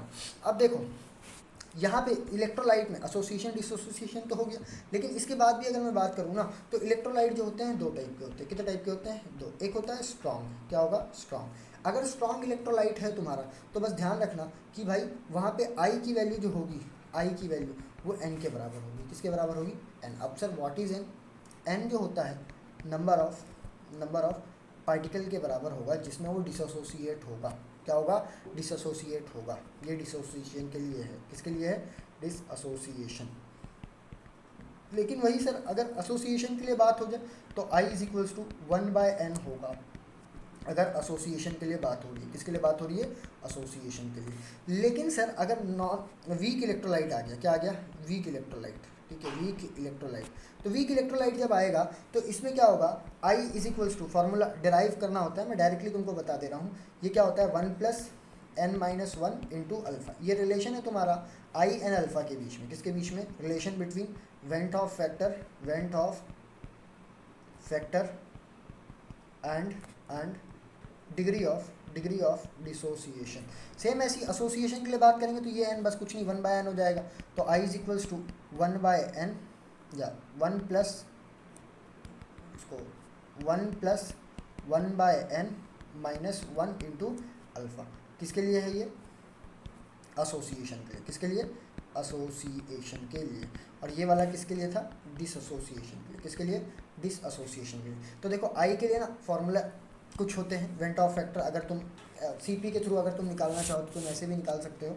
I is equals to number of particle after dissociation या फिर association divide by number of particle before dissociation या एसोसिएशन, ठीक है। दूसरा I is equals to normal molar mass divide by abnormal molar mass, ठीक है। और तीसरा जो फार्मूला होता है वो होता है CP के बेस पे। तो तीसरा है observed CP bye calculated CP। तो इसी को ही ध्यान रख के अगर हम लोग चारों CP नया फार्मूला बनाए किसके लिए, इलेक्ट्रोलाइट्स के लिए, तो कैसा हो जाएगा वो, delta P divide by P nought equal to I into X B, किसके सॉल्यूट के मोल फ्रैक्शन के बराबर। ये क्या है, R L V P. Same ऐसे ही अगर delta T elevation in boiling point की बात करूँगा, elevation in boiling point equal to I into K B into M, ये इसके बराबर E B P elevation in boiling point. Same ऐसे ही delta T F equal to I into K F into M equal, ये किसका है, depression in freezing point. ठीक है, ऑस्मोटिक प्रेशर की बात करेंगे तो pi equal to I C R T, ये तुम्हारा क्या है, ऑस्मोटिक प्रेशर। ठीक है, अब देखो एक चीज़ बस थोड़ा सा ऊपर मिस हो गई थी जल्दी में, क्योंकि सीक्वेंस में रखना काफ़ी दिक्कत की बात हो जाती है। और वो क्या है, जब कभी भी ऑस्मोटिक प्रेशर की बात करेंगे और दो सॉल्यूशन के बीच में अगर तुमको कंपेयर करा लें, ठीक है, तो तीन तरीके के यहाँ पे सॉल्यूशन अपने पास होते हैं। किस तरीके के, तीन। सबसे पहला कि pi is equal to pi two, मतलब दो सॉल्यूशन सेम ऑस्मोटिक प्रेशर ले रहा है तो इसको क्या बोलते हैं, आइसोटोनिक सॉल्यूशन। कौन सॉल्यूशन, आइसोटोनिक। अगर एक का पाई ज़्यादा है और एक का पाई कम है, ठीक है, pi one is greater than pi two, तो ये वाले को अपन क्या बोलेंगे, हाइपरटोनिक, सॉरी हाइपर बोल रहा हूँ, हाइपोटोनिक। कम वाले को क्या बोलेंगे, हाइपोटोनिक, और ज़्यादा वाले को क्या बोलेंगे, hypertonic to second, hypotonic to second. तो आज ये क्लास कंप्लीट हुई, ये एक लेक्चर आज के लिए इतना ही। आज का होमवर्क आप ले लो कि भाई PYQs सॉल्व करने हैं, और अगले ही कुछ दिन में PYQ chapter wise, like chapter wise नहीं, पेपर वाइज, हर साल के पेपर कुछ सॉल्यूशन आते जाएंगे, उसको आप लोग देखें। ठीक है, आज के लिए बाय बाय, मिलेंगे नेक्स्ट चैप्टर में।